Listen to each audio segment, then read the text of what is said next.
Cung kính đọc tin mừng theo Thánh Luca. Khi ấy có người thông luật kia muốn thử Đức Giêsu, mới đứng lên hỏi người rằng: Thưa Thầy, tôi phải làm gì để được sống đời đời làm gia nghiệp? Người đáp: Trong luật đã viết gì? Ông đọc thế nào? Ông ấy thưa: Ngươi phải yêu mến Đức Chúa Thiên Chúa của ngươi hết lòng, hết linh hồn, hết sức lực và hết trí của ngươi, và yêu mến người thân cận như chính mình. Đức Giêsu bảo ông ta: Ông trả lời đúng lắm, cứ làm như vậy là sẽ được sống. Tuy nhiên ông ấy muốn chứng tỏ mình có lý, nên mới thưa cùng Đức Giêsu rằng: Nhưng ai là người thân cận của tôi? Đức Giêsu đáp: Một người kia từ Jerusalem xuống Jericho, dọc đường bị rơi vào tay kẻ cướp. Chúng lột sạch người ấy, đánh như tử, rồi bỏ đi, để mặc người ấy nửa sống nửa chết. Tình cờ có thầy tư tế cũng đi xuống trên con đường ấy, trông thấy nạn nhân, ông tránh qua bên kia mà đi. Rồi một thầy Lê-vi đi tới chỗ ấy, thấy thế cũng tránh qua bên kia mà đi. Nhưng một người Sa-ma-ri kia đi đường tới chỗ nạn nhân, thấy vậy thì động lòng thương.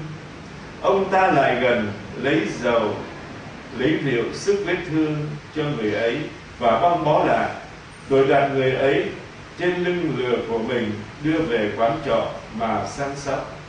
Hôm sau ông lấy ra 2 quan tiền trao cho chủ quán và nói: Nhờ bác săn sóc cho người này, có tốn kém thêm bao nhiêu thì khi trở về chúng tôi sẽ hoàn lại bác. Vậy theo ông nghĩ, trong 3 người đó, ai đã tỏ ra là người thân cận với người đã bị rơi vào tay kẻ cướp? Người thông luật trả lời: Chính là kẻ đã thực thi lòng thương xót đối với người ấy. Đức Giêsu bảo ông ta: Ông hãy đi và cũng hãy làm như vậy. Đó là lời Chúa. Lời Chúa Kitô, lời khen Chúa.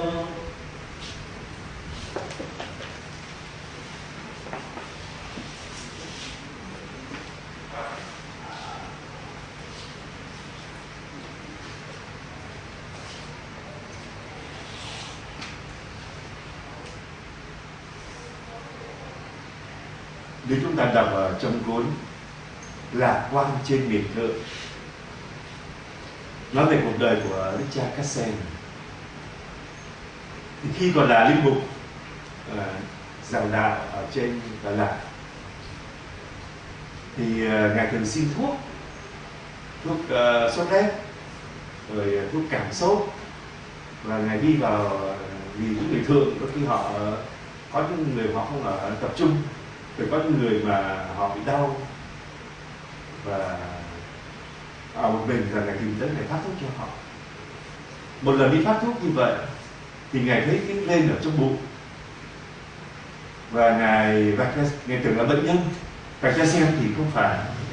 Đó là một phụ nữ người dân tộc đang chuẩn bị đẻ, mà người này là người bị cùi nữa. Đứng một lúc suy nghĩ, và ngài đặt lá ra ngồi xuống, đặt cái nó dòng lên ngồi xuống đỡ đẻ cho cái bà người thượng cùi đó. Và nhờ đó đứa bé không bị mắc lây bệnh cùi của mẹ. Thì nếu người mẹ mà đụng tay chân vô nó thì rất có nhiều khả năng nó sẽ bị cùi. Và tiếng này đồn lan ra. Như một dịp tòa giám mục Sài Gòn Đức Mục chết chống nôn, và Đức Khâm sứ Tòa Thánh đang tìm triệu tập tất cả các linh mục về.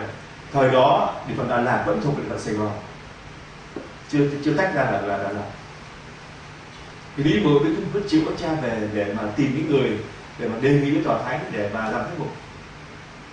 Thì Đức Khâm sứ Tòa Thánh thấy Đức cha các sẽ về mời ra. Cái Đức Khâm sứ hỏi nhưng mà hơi đỏ mặt, bảo tôi nghe là cha làm cái điều gì đó mà nó không phải. Bảo thưa Đức cha nói có thưa Đức Công Sứ nói rõ hơn, bảo tôi nghe là cha đỡ đẻ phải không? Đấy, ngài không lại bảo vâng thì con đỡ đẻ, nhưng mà nếu mà con không đỡ đẻ thì thằng bé nó bị cùi. Cái Đức Công Sứ bảo cha không nghĩ rằng cái việc làm của cha ngăn trở cha lên chức cao hơn. Cha xem bảo nhưng mà thưa Đức Công Sứ con đâu có nghĩ gì đó, càng tốt. Ngài cười rồi ngài bỏ đi. Nhưng chính cái câu đó của cha Cassen này, Đức Công Sứ đã chọn ngài là giám mục Sài Gòn và ngài được phong chức làm giám mục. Câu chuyện đã được kể lại. Chắc chắn là linh mục không nên làm những chuyện đó. Những người đó thì để cái người chuyên môn gì đó. Nhưng mà đây không phải là vì đức ái. Luật lệ chúng ta phải giữ, nhưng mà có những lúc mà đức ái cần thiết chúng ta phải vượt qua lề luật đó để sống đức ái. Cha Cassen đã vượt qua những cái lệ, chắc chắn là chưa nói luật đấy rõ, nhưng mà chắc chắn lời khuyên là đi một không nên làm chuyện đó. Nhưng cuộc sống của cả một đứa bé, đức ái đoàn buộc, ngài đã làm chuyện đó. Ngài đã vượt qua những cái lề thói thông thường để thực hành đức ái. Hôm nay Chúa Giêsu dùng dụ ngôn người Samari nhân hậu để trả lời cho một luật sĩ khi ông đã hỏi rằng, sau khi hỏi Chúa Giêsu xong, ông hỏi ai là người thân cận của tôi? Khi ông hỏi là bây giờ thì làm gì để sống đời đời? Chúa hỏi trong luật nói gì? Luật nói rằng là gì? Ngươi phải yêu mến Thiên Chúa của ngươi hết lòng, hết linh hồn, hết sức và hết trí khôn ngươi, và yêu người thân cận với chính mình. Đó. Đúng rồi đó, ông nói đúng rồi đó.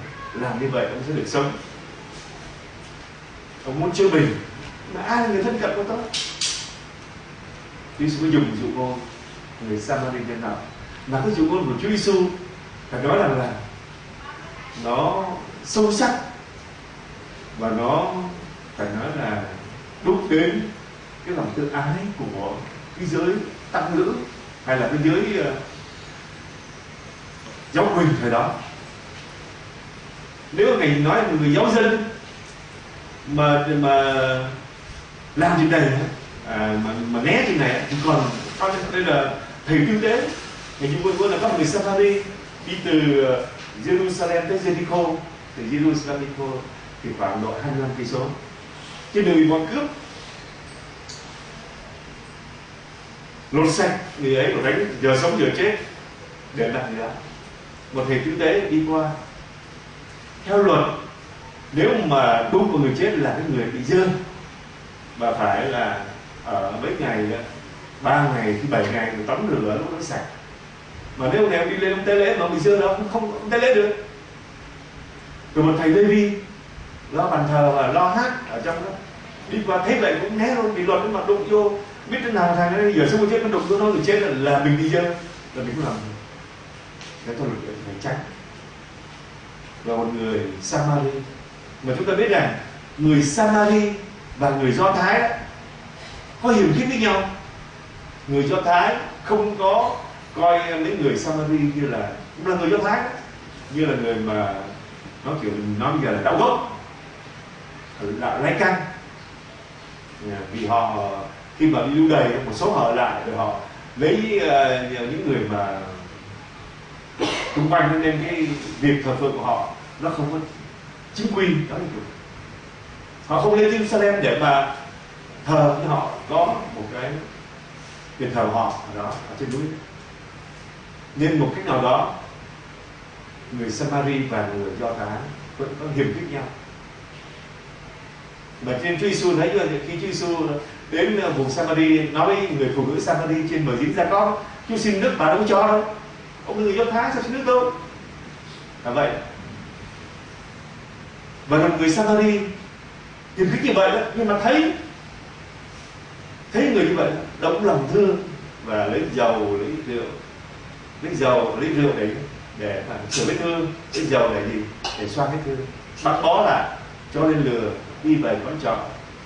Rồi hôm sau này cái còn đưa 2 quan tiền, một quan tiền là công của một ngày làm việc, một nhân ái nữa. Và và nói là cứ lo cho có bao nhiêu về tôi sẽ trả. Chúa Giêsu hỏi ông thì ông là gì? Vậy ba người đó ai là người tân cận, người đã thực thi lòng thương xót với người? Ông đi và làm như vậy. Người Samari này mặc dù hiểm khích nhưng biết vượt qua sự hiểm khích đó để tỏ lòng bác ái yêu thương.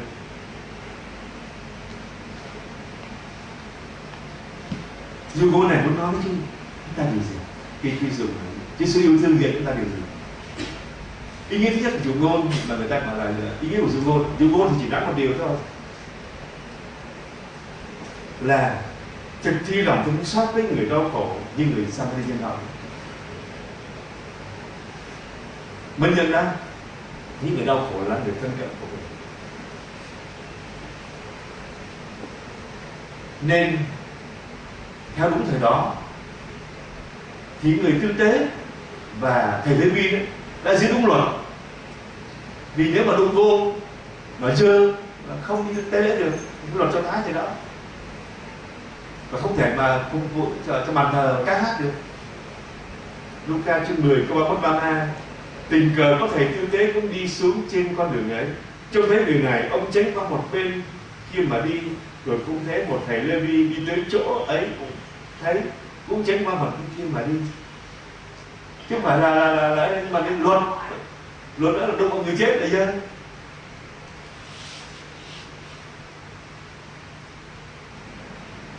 Và chúng ta thấy người Samari đã vượt lên, họ không có sống lề luật bao nhiêu, mà họ gì, họ vượt trên những sự hiềm khích nữa. Họ thấy họ săn sóc, băng bó, trả những cái lệ phí yêu thương. Và chúng ta thấy rằng là trong giáo hội có các linh mục, tu sĩ hay là giáo dân tốt bây giờ vẫn thực hiện cái cử chỉ của người Samari nhân hậu khi biết quan tâm tới những người đau khổ, bệnh tật, vật chất hay tinh thần ở quanh họ.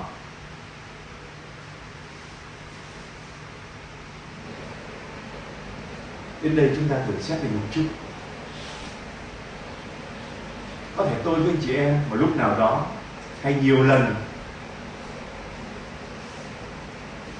chúng ta là những thầy tư tế hay Lê Vi, hiểu theo nghĩa là những người đã sống đạo một cách quá cứng nhắc, không lấy đức ái làm tiêu chuẩn cho tất cả những gì chúng ta sống.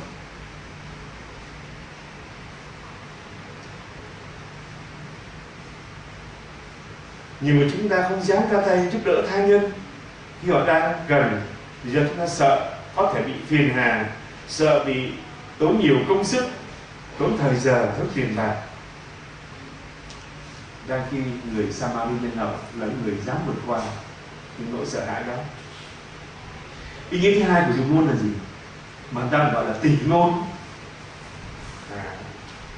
là người Samari nhân hậu đó là Chúa Giêsu. Ngài đến trên trần gian để cứu chữa nhân loại đang bị Satan đánh bầm dập bởi những cái đam mê và yếu đuối sau viên tàu và những đam mê của mình và nó xúi dục. Nên có một anh trở lại đạo Công giáo. Vì sao? Anh ấy tập thiền, không có phái tập thiền nữa. Tập thiền nữa là anh ta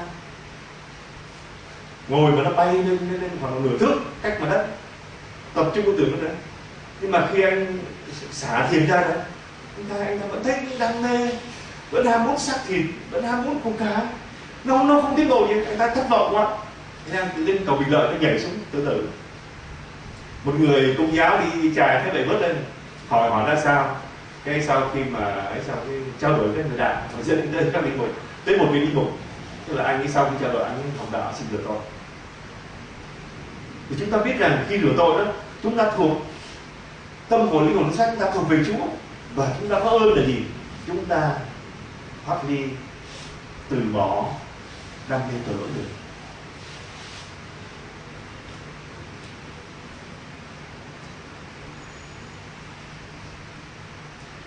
Chúng ta thử nhìn coi ở trong Phúc Âm đó có các nhân vật, có người luật sĩ, rồi có thầy cứu tế Lê-vi, rồi có người Sa-ma-ri nhân hậu, rồi có người bị nạn. Nó thấy 4 người cho đó. Để chúng ta thể coi coi khuôn mặt của chúng ta. Đấy cũng là cái cách mà nếu anh chị em mà đọc cái Kinh Thánh, anh chị em muốn nó xét mình hay là muốn cầu nguyện, nếu là đọc trần qua đâu có gì đâu, nói về chuyện là người mà tốt bụng sẽ tốt bụng không. Chúng ta phải đặt mình dưới sáng của lời Chúa và thấy mình nấp sau những nhân vật Phúc Âm mà Chúa Giêsu muốn yêu thương dạy dỗ chúng ta. Chúng ta thấy khuôn mặt của mình là khuôn mặt của người luật sĩ. Đôi khi và nhiều khi người luật sĩ là người mà được ở dưới Do Thái, được người thông thái, học luật, biết luật, biết sách luật và biết sách thánh nhiều hơn. Nên đôi khi chúng ta đến với Chúa Giêsu đó, chúng ta đến với Chúa Giêsu với tâm trạng của một chàng luật sĩ. Tới không phải là phải xin Chúa soi sáng, tới cần vấn Chúa. Nhiều người tới trách móc Chúa nữa, nhiều người nó phạm thượng nữa, khi mà Chúa không làm theo ý của họ, họ cầu nguyện cái gì họ đưa lên là Chúa phải duyệt, mà Chúa không duyệt là thôi, nghỉ chơi Chúa luôn. Cầu khấn Chúa khó quá, thôi lên Chúa, lên với bà đen, bà Chúa xứ cầu được linh hơn. Chúa sẽ ban cho chúng ta cái lời chúng ta cầu xin, nếu điều đó thực sự ích lợi cho vận đội chúng ta, Chúa ban, kể cả của cải vật chất. Còn nếu nó không ích lợi cho phần rối chúng ta, Chúa sẽ cắt, không có cho, mà chắc chắn cho chúng ta một ơn khác để chúng ta đạt ơn cứu rỗi tốt hơn. Điều này là điều chắc chắn. Nhiều người cầu nguyện ta không nhìn ra lòng tốt của Chúa. Ở trong Tin Mừng Chúa Giêsu nói đó là nếu mà con xin trứng, không có người cha nào cho nó bò cạp ấy. Chúng ta phải để cái trứng với cái bò cạp không? Biết thích gì? Thích bò cạp, nhưng bò cạp nó nhúc nhích, đúng không? Dễ thò tay vào đó, nhưng mà nếu chúng ta là cha mẹ hay là anh chị, chúng ta sẽ gạt tay nó ra ngay. Vì bò cạp chích ngay sao? Đến bây giờ thương liền, chắc chắn sốt liền. Có những người sốt này, người lớn thì còn sốt, người ta còn ít. Nếu chúng ta yêu thương nó gạt tay nó ra, rồi chúng ta lấy trứng nó luộc cho nó, rồi chúng ta ăn nó không chịu, nó lè ra, cái này năn nỉ dỗ là nó mới ăn được. Nhưng đó là cái hình ảnh của Thiên Chúa là cha chúng ta. Có những ơn mà chúng ta tưởng là nó cần thiết lắm, mà Chúa lại thấy rằng nó lại có hại cho đời sự, cho ơn cứu rỗi chúng ta, chứ không cho ơn khác để chúng ta cũng đạt cái điều đó, mà chúng ta khiêm nhường hơn, chúng ta đạt cứu rỗi dễ dàng hơn. Nên chúng ta tới tâm trạng của Chúa Giêsu con. Đôi khi chúng ta tới với một cái tâm trạng là gì? Thử để hỏi, thách thức Chúa, đặt điều kiện với Chúa. Nên với cái tâm trạng đó thì chắc chắn là đời sống nội tâm chúng ta không thể nào tiến bộ được. Chúng ta phải tới với tâm tình cho người bạn, hay nó thân mật hơn như Đức Giô-hàn nói đó, mỗi người Kitô hữu phải thấy rằng Đức Giêsu là hôn phu của đời sống mình. Tức là dùng hình tức là một người rất là thân mật yêu thương đối với mình. Chúa Giêsu yêu thương mời gọi chúng ta thực hiện lòng thương xót, chứ không phải là cứ nói và lý luận về lòng thương xót mà không bao giờ sống thương xót thêm. Và Chúa Giêsu nói anh ta nhé, ông ấy đi và làm như vậy, sau khi ông nhận ra là không phải là những người có địa vị như là các thầy cứu tế Lê-vi, nó theo kiểu bây giờ, ví dụ như trong người mà là các linh mục này, không phải có người có chức vị cao, không phải là có là dân Do Thái đi, kia là người dân ngoại thôi, nhưng mà họ lại tỏ lòng yêu thương. Chúng ta thấy nhìn quanh là có những người không phải đạo giáo, nhưng mà họ rất sống bác ái, họ quan tâm, họ thực thi lòng thương xót. Rồi khuôn mặt thứ hai chúng ta nhìn là gì? Khuôn mặt của thầy tư tế và Lê-vi trong mỗi người chúng ta. Chúng ta sống đã quá vũ luật, rồi quên đi phải sống yêu thương. Hãy để dầu bác ái, hãy đổ dầu bác ái trong cỗ máy luật lệ để xe sống đã đi êm hơn, khỏi hỏng hóc. Đây là ý tưởng của Đức Hồng Y Francisco Xavier Lý Văn Thuận. Giáo hội một cơ chế, chúng ta phải đổ dầu bác ái vô để cho nó chạy êm.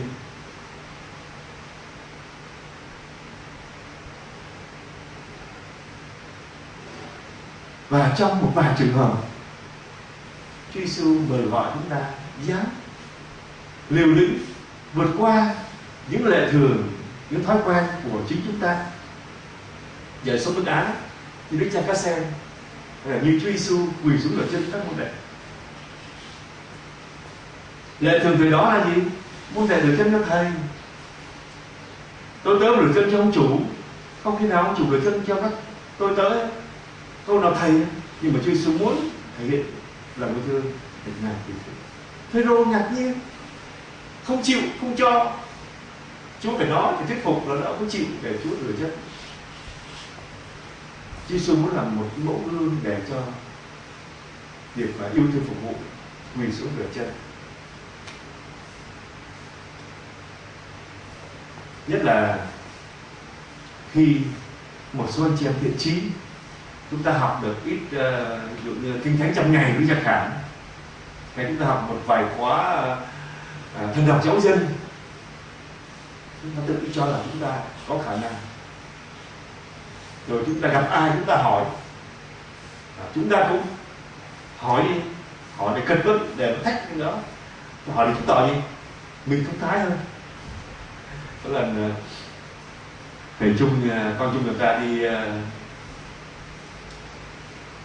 với các anh em trong lớp rồi mãn thần học, đi thầy kể là đi vô trong cái vô tới có một cái cặp bà sơ cái buổi đời, bạn cách vấn hỏi Kinh Thánh về cái gì, nếu thầy kia thì nếu cái nói không cái thầy Trung bảo phút thực ấy, nếu sẽ hỏi một cái tâm trạng mà bạn hỏi thì con trả lời, còn sẽ hỏi tâm trạng cách thức con trả lời. Nhưng mà nó sẽ biết này, cái đoạn thánh này nó có nghĩa là cái này. Đến khi chúng ta hiểu biết, mà khi chúng ta muốn khoe cái hiểu biết chúng ta hỏi đố thế. Có thể cũng hỏi đố ở trong lớp học, các em thì cũng được, gặp ai cũng đố cũng hỏi để gì? Để muốn chứng tỏ cái kiến thức của mình. Một kiêu ngạo tinh vi, chúng ta phải coi lại. Một số anh em học Kinh Thánh biết được một sự bài, được một vài cái chung giải Kinh Thánh, hay là một số ít để công bố là cho mình là ngon lành. Nên có một lần tôi nhớ tôi tham dự một cái lớp cách đây cũng phải 7-8 năm rồi, lớp giáo lý người trưởng thành ở trên Phú Xương, tham dự chúng đó khoe quan ở dòng La San, phụ trách dạy cái lớp mà cái Thái mới hỏi thế anh chị em học được 1 năm vậy đó, Kinh Thánh như vậy thì anh em thấy được cái gì, làm có cái gì? Bảo với con thêm tự tin hơn thì nói chuyện với các cha, không sợ nữa. Tự tin hơn nói chuyện với người tin lành, để con tự tin hơn trong cầu nguyện thế này kia. Cái lúc mà tôi hỏi rồi hỏi tôi rồi, tôi thấy là anh chị em mà học Kinh Thánh thì rất là tốt, và mở trí mình ra thì Kinh Thánh là một chuyện chi rất hay. Nhưng nếu những kiến thức mà chúng ta không nhận được đó, không giúp chúng ta khiêm tốn hơn trong cầu nguyện, không giúp chúng ta khiêm tốn hơn với các vị chủ trăng của chúng ta, thì chắc chắn những điều chúng ta học sẽ làm cho chúng ta trở nên những người biệt phá chính hiệu. Thầy Quang thấy tôi nói vậy, thầy nói trời, ông này nói cầu độc quá. Nó thực sự như vậy. Coi chừng chúng ta là luật sĩ, tư tế và thầy Lê-vi, chúng ta biết được một số điều nào đó, cũng tự hào về những đó. Gặp ai cũng thách thức, gặp ai cũng hỏi để gì? Để khoe kiến thức của mình. Rồi có những người mà học tới Nói chuyện với cha xứ theo kiểu dạy dỗ rất là khó coi, phải coi lại.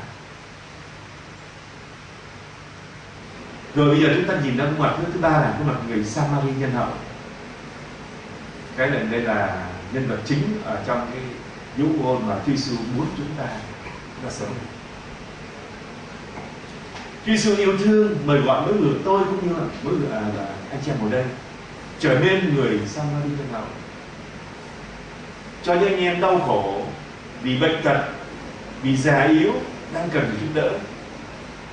Việc bác ái đứng thăm trong cầu nguyện và giúp đỡ chút ít vật chất nào đó để giảm bớt những nỗi đau của họ, an ủi họ. Nên tôi thường nói anh chị em là hãy bớt thời giờ ra để đi một chút nào. Việc làm của chúng ta nhỏ bé thôi, nhưng mà Chúa tác động nữa và họ sẽ được an ủi. Các anh em đi bác ái về, tôi thường hỏi đi ở đâu vậy các em? Người nào vậy? Có thể bảo có lần đi ở trước Ưng Tử, hai bà già có mấy người con cái nó quan tâm để hai bà anh em tới mà rồi chia sẻ đọc lời Chúa rồi cầu nguyện, hai bà khóc vì sao, vì mừng vui có người quan tâm tới mình, con cái không quan tâm. Hai bà đây vậy bỏ hai bà trong quốc ở già số nhà không quan tâm. Hay có một người có lần anh em đi Củ Chi xa, anh em phải mua mì ăn thêm, ăn dặm, đói quá đừng phải được cơm. Thì bà có một cái ông mất mát ông cha xứ, vì một cái lần ông tới nhờ thì ông cha xứ ông mất mát ông không đi vào nhà thờ luôn, mười mấy năm trời ông nhà thờ. Anh em thấy cầu nguyện tới để cũng giúp đỡ ít chút xíu, nhưng ta biết những cái chủ nhật nhà hàng tháng nó chia sẻ tất cả, nhưng cái chủ yếu thì cầu nguyện. Sau đó mà từ lúc đây nhiên là tôi sẽ đi nhà thờ làm, có những việc của Chúa làm có thể chung cho ông ta thấy, sợ chúng ta kiêu ngạo. Nên Thánh Tê Sa bảo là khi ta chết rồi đó, Chúa mới mở cái màn mà cái vật trong thế là những hoa trái của việc lành của công việc chúng ta lên, chúng ta thấy được ích lợi bao nhiêu. Giả dụ như anh chị em ở đây ta tay cầu nguyện cái người mà liền đi được, chắc ngày nào đi đâu cũng phe đi đâu cũng phe được, hai tay tự hào vậy đó. Chúng ta đủ khiêm tốn đến khi Chúa chứa họ một cái âm thầm. Có một lần có một ông cha ở trong phong trào cái dân đọc sủng đó, và ở Việt Nam là không kinh, ở nước ngoài ông cầu nguyện cho người ta thì người ta làm vậy. Cái lần có một người tới xin ông cầu nguyện người ta không làm, ông hơi đơ, cái kiểu là hơi đơ hơi quê nữa đâu nè, mà không phải ông cầu nguyện thêm. Thế là đi về ngày hôm sau nữa là người báo là cảm ơn cha này, ông cha bảo cảm ơn Chúa, con nói mà có lẽ có kiêu ngạo chút nhưng chung cho ông thấy được đâu. Ông đi về rồi cái người đó mới được lành bệnh. Nên trước ân sủng chúng ta dễ tự hào. Chúa yêu thương dẫn dắt chúng ta là con người khiêm tốn hơn. Và những khi trong đi bác ái như vậy, anh em thấy người ta đau khổ, người thì đau khổ về vật chất, người đau khổ tinh thần, người thì bị con cái bỏ rơi, bệnh tật, nhiều kiểu nhiều. Có một lần tôi thấy có một lần anh em chụp chân, anh em phải đi gặp một người, họ nhà ở đâu ở dưới gầm cầu không có nhà, anh em tới ngồi nói chuyện rồi ra rồi đứng ở trước này cầu với họ. Và nhờ đi bác ái và thấy cái đau khổ của người khác như vậy, chúng ta mới bớt cái chất dân Quảng Ninh ở trong mình ra, bớt than ra trời ơi tôi là đau khổ nhất thế giới đó, bao nhiêu người cái đau khổ. Lần nào nhầm đi ra nhà bề ngang có 1,5 mét, sâu có khoảng 10 mét đấy, mà 10 người ở trong đó. Nhưng mà đi là với Chúa, con Chúa còn thương khóc còn nhiều hơn. Nhờ vậy vừa cầu nguyện người ta mà vừa thì tạ ơn Chúa. Nhiều người có đau khổ thì chúng ta nhiều lắm. Rồi Chúa Giêsu mời gọi chúng ta trở nên một người Sa-ma-ri nhân hậu. không đâu xa chị em, là những người thân yêu trong gia đình chúng ta, là những người thân yêu trong cộng đoàn tu chúng ta, trong dòng tu chúng ta. Đôi khi nói theo cái giọng văn của Đức Cha Thuận nhé, Đức Quý Thuận, chúng ta cứ bác ái phóng thanh, alo, cái nghĩa là đi đâu là bác ái gì là phải cho người ta biết được, ngày gọi là bác ái phóng thanh, chứ là bác ái là alo cho người ta biết rồi, hay là lúc mà nói kiểu không âm thì đánh chim đánh trống trước khi là bác ái bè Nguyễn Văn A cúng nhà thờ 5 triệu như vậy là tôi biết bác ái phóng thanh. Tôi thích vậy vì được gì? Được chúng ta khen ngợi. Còn những người cần giúp đỡ quanh chúng ta, người chồng chúng ta, người vợ, người con trong gia đình chúng ta, người cha, người mẹ cần chúng ta hiếu thảo. Có nhiều người bố mẹ khi còn sống bỏ rơi tốc độ, chết cái tới khóc cù lu cù loa, rồi thuê kèn thổi để ta khen ngợi mình. Thế ta bảo là sống không cho ăn, chết làm văn tế rồi, không quan tâm. Mình bác ái thì phóng thanh, đó là chỉ khoe cái tôi mình thôi. Còn những người thân yêu gia đình chúng ta, đôi khi họ bị đánh bầm dập, bị sát an, thế gian sắc thịt cũng bầm dập đi về những yếu đuối của họ, về đam mê của họ, và Chúa Giêsu mời gọi chúng ta săn sóc những người. Giả dụ của ông chồng lỡ lần nào ngoại tình, đau không? Đau chết người. Có nhiều người mà bỏ ăn bạc tóc cũng được rồi. Có những phụ nữ thực sự như vậy. Bây giờ tha thứ dễ không? Đâu có dễ đâu. Hãy cầu nguyện và chúng ta sẽ có sức mạnh để tha thứ. Chăm sóc một người bị đam mê dục vọng, đánh bầm dập, yếu đuối, họ không muốn vậy đâu. Yếu đuối con người và nhiều hoàn cảnh khác. Hay một người vợ lỡ lần một lần nào, hay một người cha mẹ chúng ta lỡ một lần nào nói oan chúng ta. Có những người ghi vào căm hận cả chục năm. Có lần tôi thực sự có lần ở ra Lào, tôi gặp một chị bảo sao cái chị biết thăm các tôi thấy con không gì, tôi nghe bây giờ bà mẹ chồng Tết không biết thăm, không phải 1 năm mà cả chục năm nữa. Bảo sao vậy? Thầy biết không, khi con vào làm con dâu đó, bà ấy đã cay nghiệt, bà đầy đọa con. Còn bây giờ con không tha được à? Đến đâu vậy? Có những người mà nên những đôi khi bố mẹ lỡ có một lời nào đó nặng lời, lỡ có một cái hành vi nào đó làm cho chúng ta đau đớn, nhưng chúng ta tha thứ. Đó, người Samari, Chúa Giêsu mời họ và cần chúng ta trở nên người Samari, tha thứ.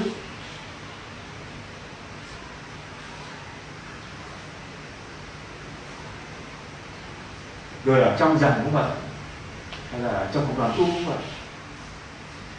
Một người trên vất vả lo cho một bao nhiêu cái, rồi có lúc mà nóng tính, hay là những người nói những lời làm đụng tới những đam mê dục vọng của chúng ta, hoặc là đôi khi là theo cái quan điểm riêng chúng ta là không đúng, là quan điểm riêng chúng ta thôi, nhưng mà thực sự đúng như cương vị của họ phải nói. Chúng ta có cảm thông.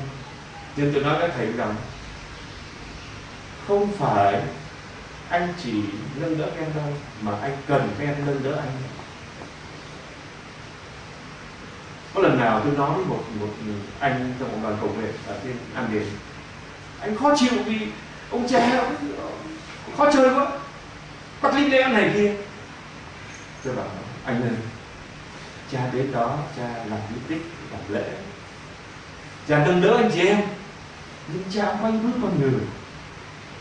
Có lúc nào cha nóng tính hay là cha thấy cha cần anh nâng đỡ cha, yêu thương, cầu nguyện, chấp nhận.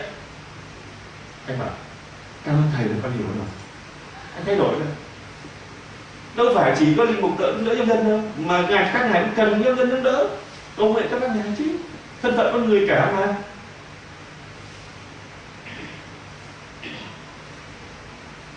Rồi có những anh em chị em chúng ta ở trong một cùng dòng tu hay trong gia đình bận thật, chúng ta có thể hỏi han thôi.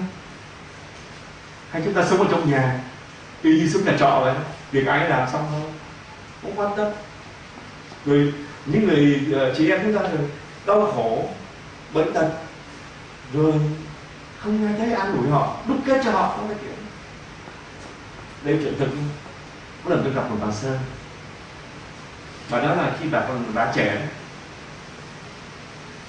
bà sinh hoạt với trẻ mà cái trẻ là say mê cái khả năng và cái sinh động của bà, đùng cái bà Sơn bị trúng gió liệt nửa người. Rồi sau cái này rồi cũng trông cứu được thuốc là cũng đi lại thôi, nhưng mà rồi bà không làm việc nữa. Và những người mà ái mộ bà dần dần xa rời bà. Khi tôi gặp bà Sơn này thì bà đã chiếu như vậy là 8-9 năm rồi. Tôi gặp ở cái bà nói cũng thật với thầy nha. Sau khi nói chuyện thân mật rồi đó, bà con hơi chắc chú, tại sao cho cất đi con sức khỏe vậy? Con đang làm việc cho giáo hội, cho đứa trẻ đang rất là thành công vậy. Đầu tiên chú đưa cái này tới là tôi lắng nghe xong rồi hỏi chuyện Sơn đi. Khi Sơn làm việc có cha nào yêu thương Sơn một cách đặc biệt không? Sơn khóc lại rồi, thưa thầy cũng có một cha. Thế là nhưng bây giờ sao rồi? Bảo ông đi tới thăm con có một lần rồi ông đi luôn. Cái thời thế rồi Sơn thấy tìm người mặt béo, quá mặt béo. Các đứa trẻ này cũng tham ơn luôn lắm. Nhờ Chúa cho Sơn bị bệnh như vậy, giáo hội còn một ma sơ còn những một. Còn nếu mà tiến triển nữa, tình cảm giữa cha và Sơn nó tăng lên, gặp phải mất cả hai người luôn. Đến Chúa đưa cho tôi Sơn đấy, và để Sơn thấy gì? Tình Chúa mới là tuyệt vời. Thì con người nó bạc bẽo lắm, nó mỏng lắm, dễ vỡ dễ nứt lắm. Ông Sơn cái sao? Tại sao lâu này không ai nói chuyện với Sơn về chuyện đó? Tôi nói thì hôm nay chú đưa con tới nói chuyện với Sơn đây. Cái bà cười và cảm ơn thầy. Mình có đau khổ mà tới chú đưa tới mình cũng hiểu đó, mình trách cho góc chú, nhưng mà chú nhớ là ơn cứu độ của mình, mà chú đưa hoàn cảnh hay đau khổ tới để giúp đỡ mình, đáng lẽ mình phải tạ ơn chú. Nên nếu mà chúng ta biết giúp đỡ anh chị em chúng ta thì anh em ta sẽ vui tươi hơn trong cái đau khổ mà đón nhận.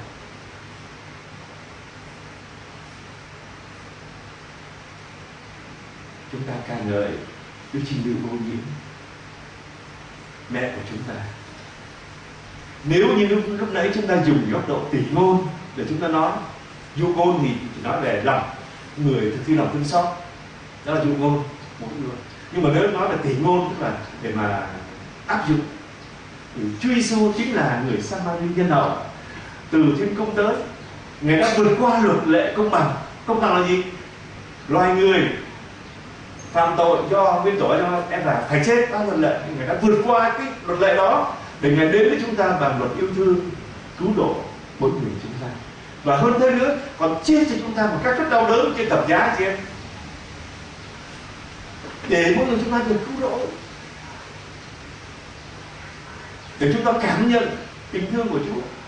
Mà Ngài nói rằng Thiên Chúa yêu thế gian đến nỗi ban con một của người để những ai tin vào người con được cứu độ. Chính mẹ đã đưa cái người Sa-ma-ri tốt lành ở Thiên Quốc đó đến với trần gian qua lời xin vâng của Đức Mẹ. Mà ở trong một tông thư của Tòa Thánh đó là lời xin vâng của Đức Mẹ đó là thay đổi cái dòng lịch sử của nhân loại. Nó sẽ đi xuống. Và có lần chúng ta thấy Chúa chịu cũng nổi, lục phong thủy lúc này diệt sạch loài người, chỉ có mỗi gia đình của ông Noel thôi. Nhưng mà lời xin vâng Đức Mẹ đó là thay đổi cái dòng lịch sử của con người, để con người trở nên con người được trở nên con Thiên Chúa, không những được tha thứ và giao hòa với Thiên Chúa mà được trở nên con Thiên Chúa. Chính Đức Mẹ là đấng đã đưa cái người Sa-ma-ri tốt lành ở trên trời đó đến với nhân loại chúng ta.